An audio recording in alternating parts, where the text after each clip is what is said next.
o homem entrega a roupa que o ruivinho deveria vestir. Esse é o primeiro oráculo que eles recebem em 3 anos. Então, se o ruivinho não der as caras em um momento como esse, pode acabar sendo expulso. Ele não disse que queria proteger o povo do império? O ruivinho confirma. O homem diz para ele terminar de abotoar na carruagem, mas o ruivinho diz que não. Ele tem que estar impecável, já que terá muitas pessoas importantes lá. Mas não é agora que descobrimos quem o ruivinho é. O ruivinho diz que já que o homem está com tanta pressa, ele assume que a carruagem já está pronta para partir. Só que nope, a carruagem não está pronta. Então o cara sai correndo desesperado para preparar isso. Logo em seguida, o homem já volta avisando que a carruagem está pronta. Então eles já podem ir. Mas quem disse que o ruivinho está lá? O cara sabia que ele estava aprontando algo. Ele disse que deveriam ir atrás dele. Uma mulher pergunta se o homem sabe para onde o ruivinho vai.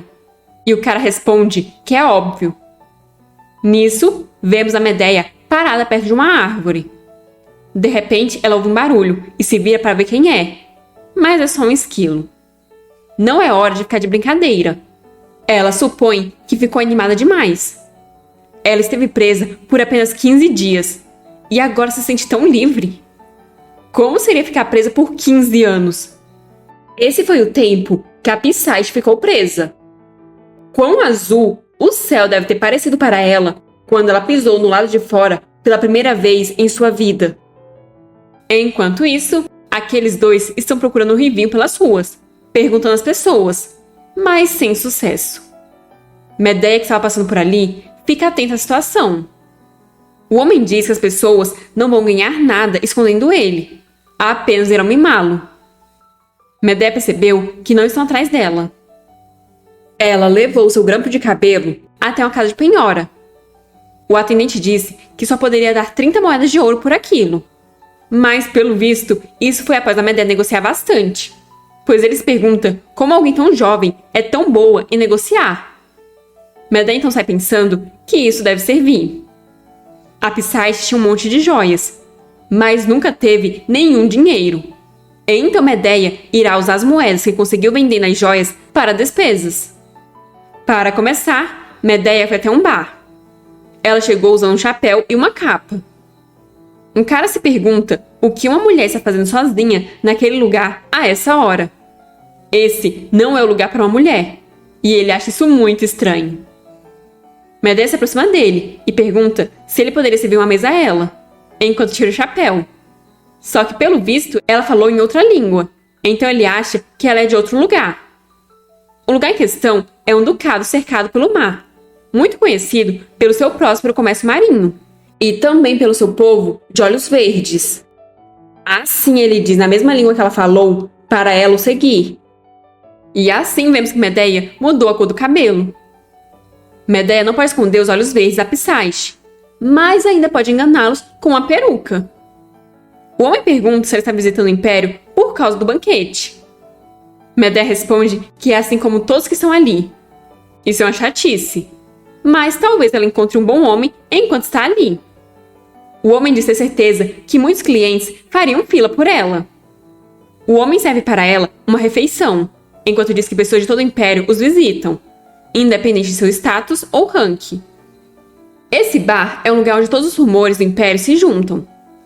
Se o oráculo se fez público, as pessoas ali falarão sobre. O templo é responsável por manter o Império protegido. Há muitos templos espalhados pelo Império, mas oráculos são recebidos apenas no grande templo do coração do Império. Também é o lugar onde ocorreu o ritual no dia da oração. Os oráculos que se tornam públicos são registrados pelos sacerdotes e são enviados para os demais templos do Império. Se publicados, qualquer um pode vê-los nas salas de leitura dos templos. Mas ninguém ali está falando sobre o oráculo, o que significa que o grande templo ainda não tornou ele público. Isso acontece quando o oráculo tem informações importantes, para manter a autoridade do templo sobre o Império e para que os aristocratas possam monopolizar a informação recebida do oráculo. Será se o oráculo tem informações que possam salvar a Medeia e a Psyche? ou que levará elas à ruína. Isso não vai funcionar, já que é quase impossível saber a informação que um oráculo possui, a não ser que seja divulgada publicamente. Apesar que seria possível se ela fosse a Medea Solon. Ela então se levanta, e o homem pergunta se ela já está de saída. Medea responde que sim, já que ela não viu nenhum homem que vale a pena ali. Pelo visto, o que ela andou escutando sobre os homens do Império não é verdade. O homem informa que esses dias só tem aparecido viajantes de fora e pede para ela voltar outra hora. Quando ela estava prestes a sair, o homem diz que, parando para pensar, ele escutou que o rei do reino de Renel visitará a mansão dos Solon amanhã. Medea pergunta onde ele escutou isso, ao que ele responde que as pessoas do reino estão comentando sem parar. Elas se gabam que a Medea será a rainha deles, mas dizem por debaixo dos panos que o rei apenas está pegando as sobras do príncipe. Enquanto isso, Hélio está em sua cama, parecendo acabado. Ele se lembra de ter dito para Psyche que isso era tudo que ele podia contar sobre a Medea, e se desculpa por ter maltratado ela da última vez. Ele sabe muito bem que não é culpa dela, mas ele ficou enfurecido ao vê-la com o colar. Ainda assim, ele devolve o colar para Psyche, mas a menina está desolada. Ele pede que ela pare de chorar, pois tanto a Medea como ele sabem quem é o verdadeiro inimigo. Psyche pergunta se ele não acha estranho, e diz estar furiosa. Ela simplesmente não consegue entender o Duque Solon. Na cidade, o Ruivinho está sendo mimado por todos os moradores. Ele pergunta a respeito das pessoas que estavam atrás dele, mas os moradores respondem que fingiram que não tinham visto ele. O Duque Solon tem tirado vantagem da Medea todo esse tempo. Até mesmo matou a babá dela. E agora está tentando vender sua filha em um casamento arranjado contra sua vontade. Os moradores estão pedindo ajuda do Ruivinho para lidar com os ladrões, quando Medea passa esbarrando nele, o que chama sua atenção. Mas Medea, mordendo os lábios, pensa que precisa fazer algo sobre isso. Tem que ter algo que ela possa fazer. O Ruivinho continua observando a figura encapuzada se afastar, e as pessoas perguntam para onde ele está olhando. Os pais da Medea estavam decepcionados por ela nunca ter sido boa o suficiente para eles. Então ela acreditou que, caso se tornasse a pessoa mais esperta do Império, eles começariam a se importar mais com ela. Depois de viver assim por anos, ela começou a se perguntar por que vivia assim, e então percebeu que não tinha sentido. Seu pai disse que ela se casaria naquele ano, e logo em seguida, todos estavam comentando que a Medea, cujo casamento foi cancelado, se casará com o rei de uma nação vizinha. Muitas coisas mudaram, mas pelo visto, não o pai dela. Medea se lembra da sua babá mandando ela fugir. Na época, ela achou que a babá queria que ela voltasse para o seu corpo, já que a Psyche estava em perigo. Mas parece que ela queria que a Medea corresse literalmente. A babá diz para ela correr porque ela está em perigo, sendo a Medea ou a Psyche. O Ruivinho, pelo visto, foi atrás da Medea, mas ele perdeu ela em um piscar de olhos. Ele se pergunta para onde ela poderia ter ido, mas as pessoas que o procuravam, enfim, o encontram. Uma grita para segurar ele, para que ele não possa correr, e outra diz que é só amarrá-lo. Nisso, Medea está de volta. Sua empregada diz que estava morrendo de preocupação, e pergunta se ela não se machucou. Medea pergunta se algo aconteceu, mas a mulher responde que nada em particular. Só que ela acha melhor Medea voltar para a cama antes que alguém venha. Dito e feito, pois a empregada-chefe aparece ali bem na hora. A empregada pergunta o que traz ela ali. Medea já está dormindo, ou ao menos fingindo. A empregada-chefe pergunta se não aconteceu nada fora do comum, como ela ter tossido ou ter tido pesadelos. A empregada informa que não, e a mulher mais velha diz ficar aliviada. Abrindo os olhos, Medea pensa que poderia ter sido pega se chegasse um pouco atrasada. Mas qual é o ponto em comemorar uma vitória tão rasa? Ela fez todas as preparações, mas se pergunta a Psyche vai conseguir resistir até a noite chegar, quando a Medea é capaz de andar livremente. Os empregados estão limpando tudo com muito afinco, enquanto Psyche está cabisbaixa no quarto da Medea. Hoje é o dia em que o rei do reino de Renel irá pedir a mão da Medea em casamento. O príncipe diz que o tempo realmente voa. Quando o casamento dele com a Medea foi arranjado alguns anos atrás, uma recepção formal ocorreu entre a família imperial e o Solon. Ele pergunta se a mulher se lembra do olhar no rosto dela na época. A mulher responde que não, mas assume que Medea estava radiante. Ela era conhecida por cobiçar poder e glória, mas o príncipe nega e diz que ela queria muito mais do que isso. Para ela, eram meios para um fim. Ele tem certeza que ela é a única pessoa no império inteiro que olharia para o príncipe daquela forma. A mulher então parabeniza o príncipe, pois se o casamento arranjado com a Medea era apenas um meio para que a família Solon alcançasse um fim, isso quer dizer que agora a sorte está do seu lado. Mas o príncipe diz achar que isso não seria algo pelo qual ele deveria ser parabenizado.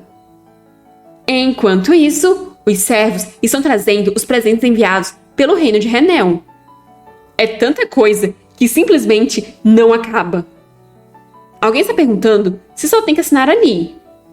O rei de Renel responde que sim. Ele acha melhor finalizar o casamento antes de começar as preparações. Então pede para o duque não se ofender. O duque Solon diz que de maneira alguma. É uma honra poder participar em uma audiência privada com o soberano do reino de Renel. O rei diz que fica feliz que ele pense assim. Será melhor para o duque dessa maneira, já que ele receberá um título de nobreza.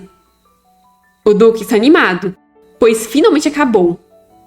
O contrato que o duque está assinando diz que o reino de Renel concederá ao duque Solon um ducado no reino de Renel, além de autoridade sobre as minas de diamante no norte. Aquele tratado entrará em vigência se o casamento se concretizar nos próximos 6 meses a partir de hoje. A mineração é a principal fonte de renda do reino de Renel. Em pensar que ele será o dono de uma das 3 maiores minas do reino. Além disso, se a Medea se tornar rainha, o reino de Renel irá prosperar incalculavelmente. Embora esteja um pouco preocupado, o rei parece ter motivos ocultos. O rei pergunta se está tudo bem proceder dessa maneira, o que faz o duque questionar se tem algum problema. O rei então responde que eles não têm a assinatura da Medea, e afinal, ela é quem vai se casar. Mas o duque diz que não é necessário, já que eles estão assinando aquilo como representantes de ambas famílias. O rei então acaba concordando. A empregada comenta que todos estão animados. É como se estivesse ocorrendo um festival na cidade. Mas eles não têm ideia do que se passa pela mente da Medea. Na verdade, da Pisaste, né? Pisaste pergunta se elas sabem, e as empregadas respondem que é claro. Elas sentem que estão preparando a Pisaste para o funeral, não o casamento. Mas Pisaste, no corpo da Medea, está maravilhosa. Pisaste se pergunta o que a Medea faria, mas depois ela muda a pergunta para se a Medea poderia fazer algo. Hélio disse que eles deveriam começar a preparar o veneno para assassinar o duque. Pisaste gritou o nome do Hélio, então Hélio disse que pensou que ela queria se vingar dele. Ele está apenas ensinando como. Eles também podem contratar mercenários, já que parece que uma organização criminosa poderosa está atrás do duque já faz um tempo. Então eles poderiam culpá-los pelo assassinato. Pisaste grita mandando ele esperar, e pergunta por que todas as ideias dele incluem matar o duque. Hélio grita que se matarem o duque, a família dele estaria arruinada. Então quem irá restaurar o nome da família Solon para sua glória? A duquesa que está em coma? O Hélio, quando tudo que ele pode fazer são visitas noturnas? Ou a Pisaste, que apenas se parece com a Medea, mas não sabe nada sobre ela?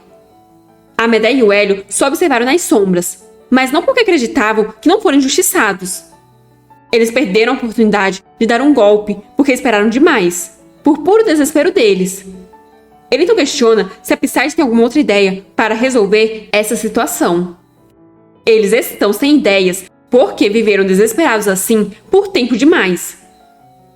O duque está batendo na porta, enquanto pergunta por que sua filha está demorando tanto. Pisaste se pergunta se há uma maneira de sair disso, mas percebe que não há. Mas não é injusto? A Medea, que ela tanto admirou durante todo esse tempo, esteve vivendo exatamente da mesma maneira que ela. Como isso é diferente do porão onde ela estava confinada? As empregadas começam a gritar desesperadas, e vemos uma janela aberta. O que é que você gosta tanto em mim? Você anda me seguindo desde o dia que nos conhecemos, Medeia disse. Mas é claro, é porque você é a pessoa mais forte, mais confiante e a mais livre que conheci na minha vida, Pisaish respondeu. Agora Pisaish está no corpo da Medeia, sentada na beira da sacada. O Duque entra desesperado no quarto, perguntando o que está acontecendo. Pisaish agora está em pé no corrimão da sacada. Ela não sabe se essa é a escolha certa, mas faz muito tempo que ela quer fazer isso. O Duque manda ela descer agora mesmo e pergunta o que ela está fazendo. Isso é perigoso. Pisaish diz que se ele der mais um passo, ela pula. O Duque grita perguntando como ela ousa falar com seu pai assim. As empregadas estão inconsoláveis, e Pisaish pensa que a Medeia nunca teria recorrido a algo assim. É claro que ela não planeja se matar de verdade. Ela está apenas o ameaçando. Mas essa ameaça é baseada em uma suposição. Hélio diz que dar 2 golpes na janela, perto da cama, é o sinal que ele e a Medeia fizeram. Então ela supõe que haja uma maneira de subir até o quarto pelo lado de fora. Se esse é o caso, deve ter um caminho para baixo também. O Duque diz entender que deve ter feito coisas que incomodaram ela. Mas como ela pode fazer isso? E se o rei a ver? O que aconteceria se ele dispensasse ela, dizendo que ela não merece a rainha dele? Só de pensar nisso, ele já fica tonto. Então pede que ela desça dali para que eles possam discutir isso. Pisaish pergunta se ele não acha que é muito tarde para ter essa conversa. Eles deveriam ter conversado muito antes disso tudo ter acontecido. Com o olhar cheio de angústia, ela pergunta por que ele fez isso. Ela fez tudo o que ele pediu e cresceu para ser a boneca obediente dele. Então por que ele fez isso? É estranho. Apesar de nada disso ter acontecido com ela, as palavras estão surgindo em sua boca como se ela tivesse sofrido tudo. Talvez não seja ela quem esteja falando, já que ela sente a ira e a frustração da Medeia escapando através de cada fibra do seu ser, depois de estar reprimida por tantos anos. Quando Medeia era criança, seu pai disse que ela teria que ir para o chá sozinha dessa vez, e perguntou se ela o entendia. Com um sorriso no rosto, Medeia respondeu que sim. Quando ela era uma adolescente, ele disse para o professor de esgrima dela parar de vir, pois ela já tinha aprendido o suficiente. E novamente, ela apenas concordou com um sorriso. Quando ela era uma adulta, seu semblante já havia mudado. Ela encontrou seu irmão e perguntou se ele estava indo embora. Ele respondeu positivamente. Hoje, ele iria sair daquela casa. E perguntou por quanto tempo ela planejava continuar ali. Mas Medeia não soube responder. Medeia era uma boa filha. Então o Duque não se importava se os outros apontavam os dedos para ele e zombavam dele. Porque ela é a filha dele. Medeia é a Medeia Solon, filha do Duque Solon. Ela nunca atacaria seu próprio pai. Se o nome Solon fosse manchado, afetaria a Medeia tanto quanto afetaria o Duque. Então, enquanto eles estiverem conectados por sangue, ela nunca será uma ameaça para ele. Era isso que ele pensava. Mas talvez ele estivesse confiante demais. O mordomo está perguntando para o Hélio se ele vai para o templo hoje à noite. Hélio diz que quer averiguar o que aconteceu com o oráculo da Medeia, já que ele não acha que ela possa se aproximar. Mas, como esperado, a ferida ainda não se curou. O mordomo diz que ele anda se olhando bastante no espelho esses dias, e Hélio diz estar conduzindo um experimento. Ele acha estranho que o machucado não está curando, já que a Pisaish disse que podia curar feridas só de estar próximo do ferimento. Mas a ferida em seu pescoço continua igual. Ele manteve o machucado escondido, e ele não curou mesmo depois dele encontrar ela várias vezes. Então ele começou a pensar, e chegou à conclusão de que há 2 opções. Ou a ferida não curou porque nenhum sangue foi derramado, ou porque a Pisaish não percebeu a ferida. E eu aqui pensando que talvez o fato dela estar longe do seu corpo fosse um dos motivos, já que não sei se esse é um poder da alma, que acompanharia independente do corpo onde ela estivesse. Faria sentido, considerando que a única vez que a gente viu ela usando esse poder, depois da troca de corpos, ambas estavam lá. A conclusão do Hélio é que se o corte não curar, significa que a divindade da Pisaish é incompleta ou que ela tem total controle do poder. Pisaish larga os sapatos, que caem se quebrando. Ela se pergunta como o Hélio faz para pular de um lugar tão alto. Talvez ele usasse como uma passagem secreta, já que parece impossível alcançar a varanda dessa distância. Mas ela se pergunta se deveria parar de duvidar de si mesma e apenas pular. Pode ser possível com o corpo da Medeia. Com a voz chorosa, seu pai diz ser tudo sua culpa e pede que ela lhe dê outra chance. Ele escutará o que ela tem a dizer a partir de agora. Ele não tinha ideia de que ela estava em tanta agonia. Psyche pergunta se ele vai escutar o que ela tem a dizer, e rapidamente ele concorda. Psyche disse que pularia se ele desse mais um passo. Talvez ele devesse ter começado a escutar daí. O Duque se morde de raiva e diz que há um limite para sua paciência. Depois de alimentar e criar por todos esses anos, como ela pode fazer isso com ele? Ele corre para cima dela, tentando pegá-la, enquanto a chama de pirralha ingrata.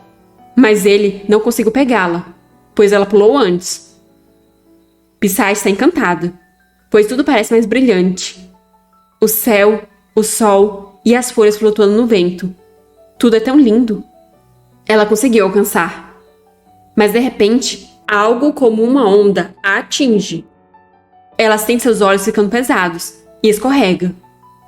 Por outro lado, biscoitos e chá também estão sendo derramados. E Medeia está caindo ao sentir uma forte dor no peito. Os empregados se desesperam. Mas Medeia também está desesperada, tentando respirar. Ela não sabe o que está acontecendo com ela.